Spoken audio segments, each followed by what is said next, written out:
Bonjour et bienvenue à tous et à toutes dans ce journal hebdomadaire Le Tibet cette semaine. Je suis Pema Tchawan avec une nouvelle édition d'actualité sur le Tibet. Ça s'intitule Le Dalai Lama et l'administration centrale tibétaine. Voici les titres de cette semaine. Ça s'intitule Le Dalai Lama félicite le Premier ministre canadien Mark Carney pour la victoire de son parti aux élections générales. Sidyon Pemba Tsering rencontre des millions de dirigeants aux États-Unis et entame une visite de mois en Amérique du Nord. Sidyon Pemba Tsering et l'administration centrale tibétaine prient pour les victimes de Pahalgam. Les présidents du Parlement européen demandent une enquête indépendante sur la mort suspecte de Tulku Khongar Tulche. Les dirigeants de l'administration centrale tibétaine rencontrent une délégation de la Fondation Frédéric Naumann. Le Parlement européen demande la libération de Onzen Panchen Lama.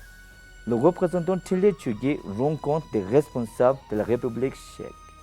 Le représentant Namgyel Chuto s'exprime sur le thème Voice for the Voiceless. Le bureau de Tibet de DC participe à la 8e appel nominal annuel sur la cérémonie de départ de couronne de la faction. Le représentant Thierry Yanké se rend en Irlande pour renouveler son engagement en faveur du Tibet.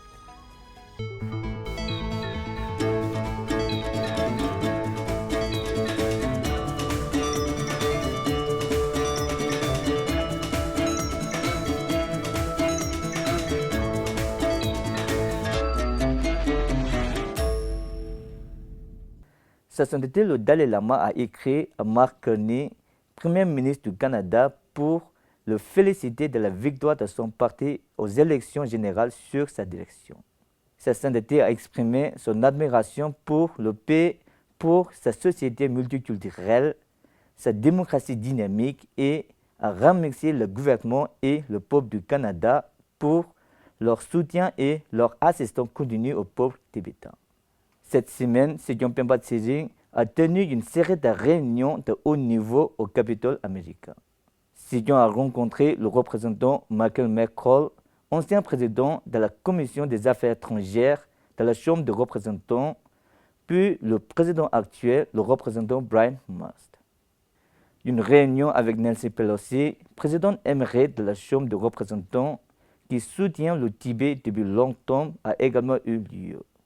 Sidyon a tenu des réunions séparées avec le représentant américain Jan Schakowsky, le représentant américain Young Kim, la sénatrice américaine Jackie Rosen, le président de la National Endowment for Democracy, Damon Wilson, ainsi qu'avec des membres de la commission spéciale sur le Parti communiste chinois.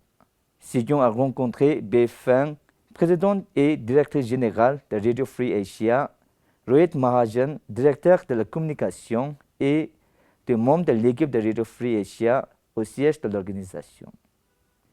La visite de Sidyon aux États-Unis, au Canada et au Japon devrait cette fois durer environ un mois. Cet engagement diplomatique significatif intervient à un moment critique pour la cause tibétaine, dans un contexte d'évolution de la dynamique géopolitique et d'un changement récent dans les politiques américaines d'aide à l'étranger. Sidyon cherche à souligner que le soutien des États-Unis au peuple tibétain ne doit pas être considéré uniquement sous l'angle de l'assistance humanitaire. Au contraire, la question tibétaine est intrinsèquement liée aux intérêts stratégiques américains, en particulier dans la région Indo-Pacifique, et reflète les valeurs défendues par les États-Unis.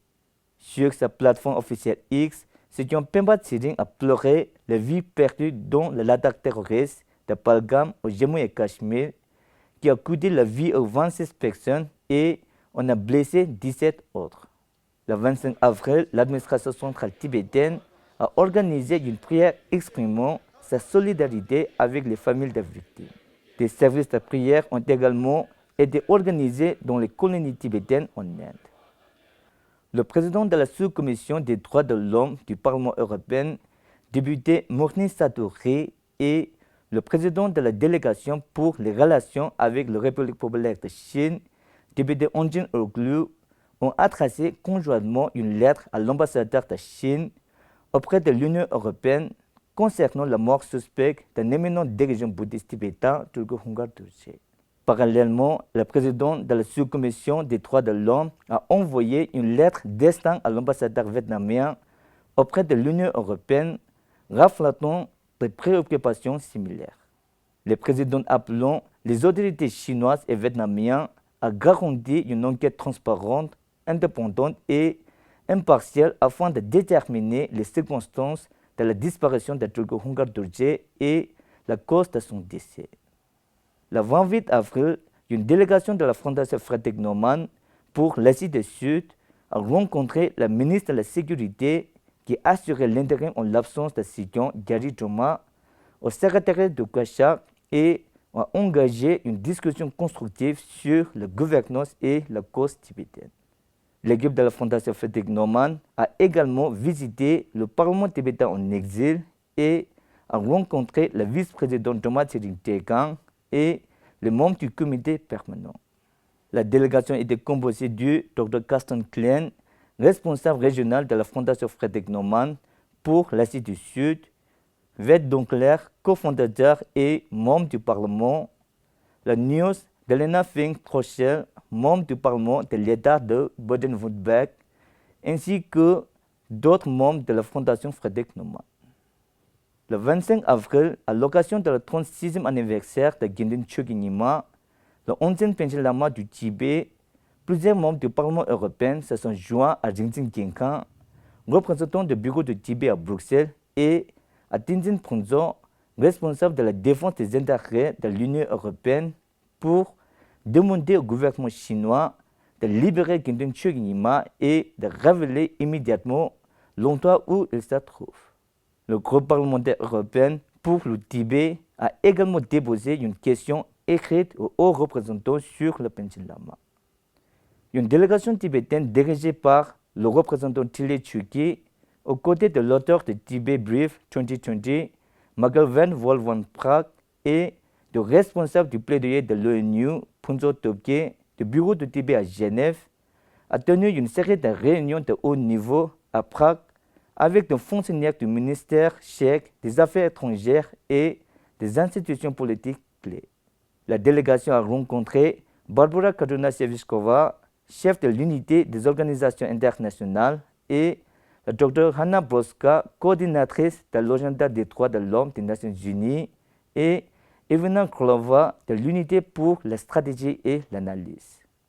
Ils ont ensuite rencontré Robert Reakak, envoyé spécial pour les questions relatives à l'Holocauste, le dialogue interreligieux et la liberté de religion.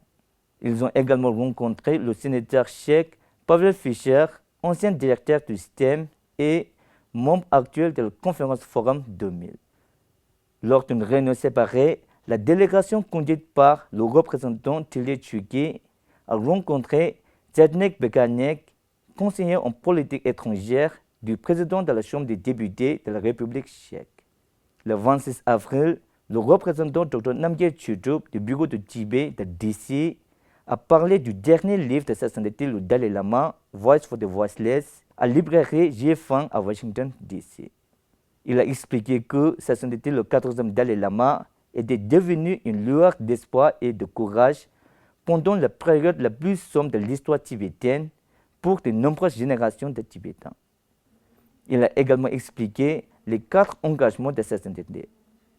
Le même jour, le secrétaire Tsering Joma et Tsuldim Gyatso, agents de liaison chinois du bureau de Tibet à Washington, D.C., ont participé à la 8e appel nominal annuel sur la cérémonie de déport de couronne de la faction organisée par la Fondation pour la mémoire des victimes du communisme basée à Washington, D.C. Cet événement commémore ceux qui ont souffert sous les régimes communistes dans le monde entier. Le représentant Tsering Yangke du bureau de Tibet à Londres s'est rendu à Dublin afin de renouer le dialogue avec Malcolm Bryan, TG de Fianna Fáil, le principal parti de la coalition actuelle au pouvoir, ainsi qu'avec des membres de la communauté tibétaine et du groupe de soutien au Tibet.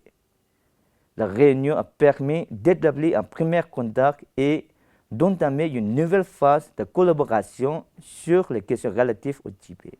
Le représentant Tsering Yangke a ensuite rencontré de manière informelle des membres de la communauté tibétaine dans un café local. Le 27 avril, elle a également assisté à la 8e cérémonie annuelle de levée du drapeau des Tibétains à Milton Keynes.